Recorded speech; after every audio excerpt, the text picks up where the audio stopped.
tu souhaites aller plus loin dans les contenus que je propose et en tirer un maximum de bénéfices, je t'invite à aller cliquer sur le premier lien dans la description du podcast pour aller voir le guide de contenu BDO que je propose, qui est un Google Sheet qui regroupe tous les contenus de A à Z que je propose à la fois sur les podcasts, sur Instagram, sur YouTube, etc.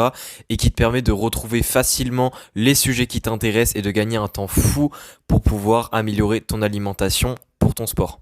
Premier lien est dans la description et on commence tout de suite l'épisode. Comment savoir combien de repas est optimal pour toi, c'est-à-dire pour ton sport, pour mieux performer, pour ta santé, etc. Est-ce qu'il y a vraiment un nombre, un chiffre de repas qui te permet vraiment d'être mieux que si tu prenais plus ou moins de repas par rapport à ce chiffre? Je vais parler de ça dans cet épisode et je vais te donner pas mal d'informations, pas mal d'instructions autour de ce sujet pour que tu puisses un petit peu mieux comprendre ce sujet de manière globale. Évidemment, le comprendre avec nuance, c'est toujours le but de mes épisodes, hein. C'est pas de donner juste un oui ou un non, c'est d'expliquer les différentes possibilités, d'expliquer le pourquoi, le comment. Enfin bref, on démarre tout de suite. Donc déjà, est-ce qu'il y a un nombre optimal de repas selon ton sport pour mieux performer? La réponse est non, c'est-à-dire que je vais pas, par exemple, quelqu'un qui dit ouais je fais du sport de force et une autre personne qui vient et qui dit ouais je fais du sport d'endurance, genre qui dit juste cette information-là, je vais pas directement leur dire ok toi c'est 3 repas, ok toi pardon c'est 5 repas. Il n'y a pas de... Il n'y a pas de réponse universelle là-dessus, c'est du cas par cas. Et même si le nombre de repas au final, c'est-à-dire d'une journée à l'autre, hein, c'est-à-dire le lundi t'en manges 4 et le mardi t'en manges 3, c'est quelque chose qui peut se faire et qui ne pose absolument pas problème. C'est toujours intéressant un petit peu d'avoir une idée du nombre de repas qui pourrait être intéressant pour notre situation, pour notre style de vie, pour nos objectifs, pour notre sport. Enfin bref, c'est justement là que j'interviens et c'est là où je vais donner pas mal d'instructions, pas mal de détails pour que tu puisses comprendre les différents facteurs à prendre en compte qui peuvent te permettre effectivement d'à peu près viser sur le nombre de repas que tu dois faire. Parce qu'évidemment, il y a une différence entre manger 2 fois par jour et manger 5 fois par jour. Donc c'est toujours intéressant de se situer à peu près. Alors déjà, il y a une première chose qui est importante, c'est déjà le sport que tu fais. Parce que évidemment, j'ai dit qu'il n'y a pas de réponse tranchante selon le sport que tu fais, mais c'est quand même un facteur à prendre en compte. Autrement dit, un sport de force et un sport d'endurance ne vont pas demander la même stratégie alimentaire autour de la séance. C'est-à-dire que les sports d'endurance, selon la durée de l'effort et selon l'intensité, vont demander un repas carrément au sein de la séance, ce qui est quelque chose qui est très rare dans les sports de force, sauf si on est durant une compétition où la séance est relativement longue. Donc déjà, il y a ça. Après, il y a aussi la stratégie autour de la séance, c'est-à-dire est-ce que tu manges avant ta séance de sport ou est-ce que se situe ta séance de sport? Autrement dit, par exemple, il y a des personnes qui s'entraînent à jeun le matin et du coup, ça n'implique pas de petit déjeuner. Ces personnes-là, généralement, si tu manges à jeun le matin, par exemple, que ce soit un sport de force ou un sport d'endurance, c'est quelque chose qui va faire, on va dire, que tu as un repas en moins dans ta journée, en quelque sorte. Même si tu peux vivre en décalé, ça c'est aussi possible.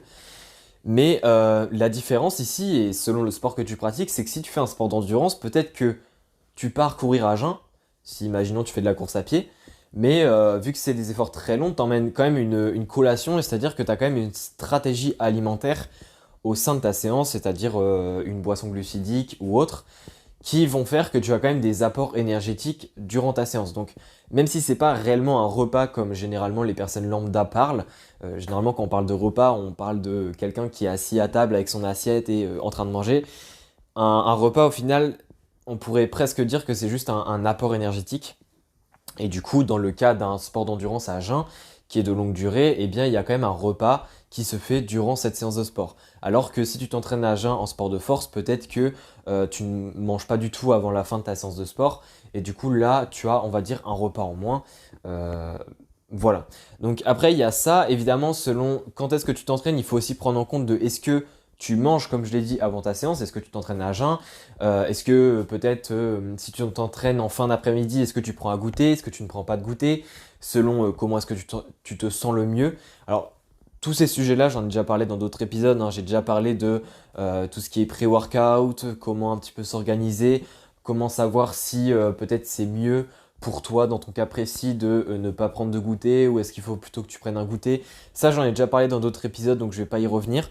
Mais en d'autres termes, un premier facteur qui est très important à prendre en compte, c'est toute ta stratégie alimentaire que tu as autour de ton sport.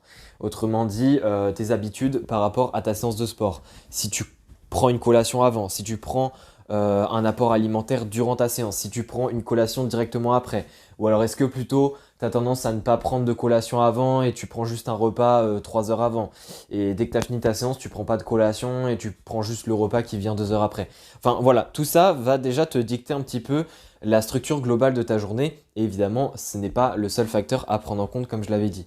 Le deuxième facteur à prendre en compte, je dirais, c'est évidemment ton contexte personnel, autrement dit, ton style de vie familial. C'est-à-dire, évidemment, selon la vie de famille que tu as, ou alors la vie que tu as, comment tu vis, etc., tu n'as pas, on va dire, les mêmes heures de vie, en quelque sorte, je pourrais dire. Alors moi, ce que j'appelle les heures de vie, c'est-à-dire quand est-ce que tu te lèves et quand est-ce que tu te couches. Parce que, évidemment, une personne qui se lève à 10 heures et qui se couche à 2 heures du matin ne va peut-être pas avoir le même nombre de repas qu'une personne qui se lève à 6 heures et qui se couche à 22 heures ou 23 heures. Ça, c'est important de le prendre en compte parce que si tu prends ça en compte en plus de ta stratégie alimentaire autour de ta séance, tu auras encore plus une vue globale de tes repas. Pourquoi? Parce que savoir, entre guillemets, la durée, ou du moins la période dans la journée durant laquelle tu es éveillé, eh bien évidemment, ça veut tout simplement dire que c'est durant cette période-là où tu prendras tes repas. Tu vas pas te réveiller en pleine nuit pour prendre un repas.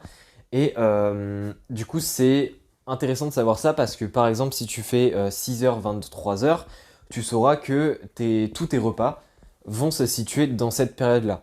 Et quand tu ajoutes à cette période-là, donc c'est-à-dire que tu coupes en fait cette période-là d'une journée, hein, c'est-à-dire que tu ne t'occupes pas de savoir, ok, dans la journée de 24 heures, je mange tel temps de repas. C'est ok, entre 6 heures et 23 heures, je mange tant de repas. Et en plus de ça, du coup, tu impliques ta stratégie alimentaire liée à ta séance dont on vient de parler pour que tu aies encore plus une vision globale. Et enfin, le dernier point que je voulais parler, enfin non, l'avant-dernier plutôt, c'est d'impliquer en fait tout ton côté professionnel. Autrement dit, ta vie professionnelle que tu as. Peut-être que oui, de 6 heures à 23 heures, tu es réveillé, mais tu travailles de telle heure à telle heure avec une pause à telle heure et tu retravailles de telle heure à telle heure.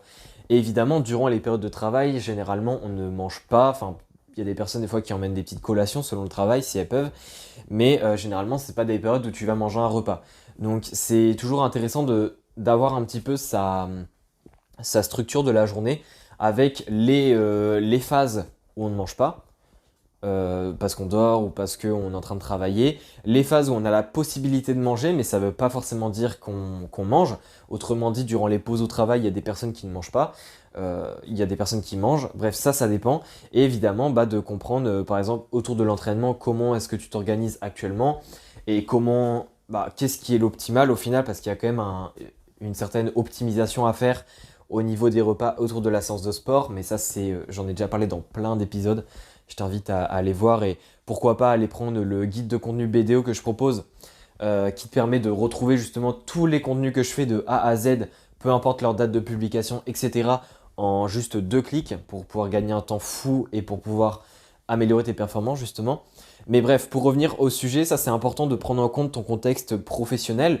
Et enfin, le dernier point, c'est évidemment de prendre en compte donc à la fois tes objectifs, mais aussi tes habitudes. C'est-à-dire que là, on a pris en compte, on va dire, tout ton contexte, mais en plus de ça, il y a évidemment des objectifs que tu veux accomplir. Peut-être que tu veux prendre du poids pour une compétition, enfin tu veux prendre du muscle. Peut-être que tu veux perdre justement du poids pour préparer, je sais pas, une compétition, pour améliorer juste tes performances sportives, pour améliorer ta santé.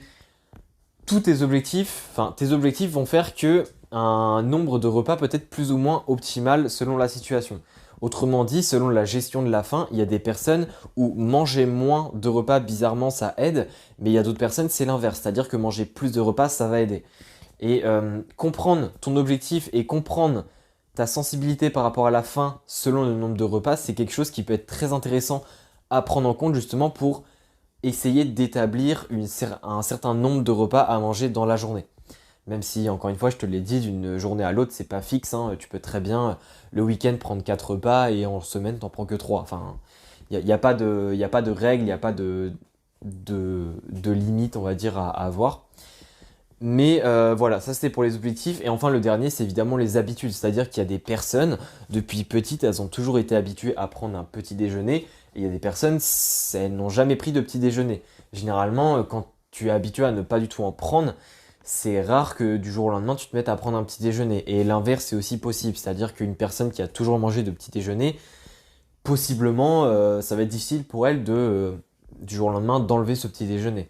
Donc c'est toujours intéressant d'avoir un peu tes habitudes, notamment de l'enfance, c'est-à-dire quand tu étais enfant, est-ce que tu avais tendance à manger 3 fois, 4 fois? L'idée c'est pas de se souvenir en détail, mais c'est d'avoir un petit peu un rappel global. Ça peut aussi t'aider un petit peu à t'orienter vers le nombre de repas que tu dois manger dans ta journée.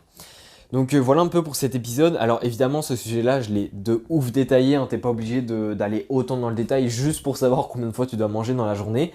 Mais il y a des personnes, selon l'objectif qu'elles ont, selon les ambitions de performance qu'elles ont, il est effectivement intéressant à un moment donné de savoir concrètement combien de fois tu dois manger dans la journée et on va dire à quel créneau tu dois manger pour justement optimiser tes performances sportives. D'un point de vue santé, c'est moins intéressant de parler de ce sujet-là, mais d'un point de vue sportif, c'est quand même beaucoup plus pertinent à partir d'un certain moment. Donc c'est pour ça que je voulais en parler. Et du coup, si cet épisode t'a plu, n'hésite surtout pas à laisser une note, à laisser un commentaire, bref, à me soutenir. Et sinon, également à m'envoyer un message sur Instagram pour me donner un petit feedback. Ça fait toujours plaisir. Et comme je l'ai dit, hein, si tu veux aller plus loin dans l'amélioration de tes performances, il y a à la fois le guide de contenu BDO que je propose, mais il y a aussi l'outil BDO que je propose qui sont dans la description du podcast. Donc si tu veux en savoir plus sur l'un des deux ou sur les deux, je t'invite à aller voir. Et sinon, on se dit à la prochaine pour un nouvel épisode. Allez, ciao!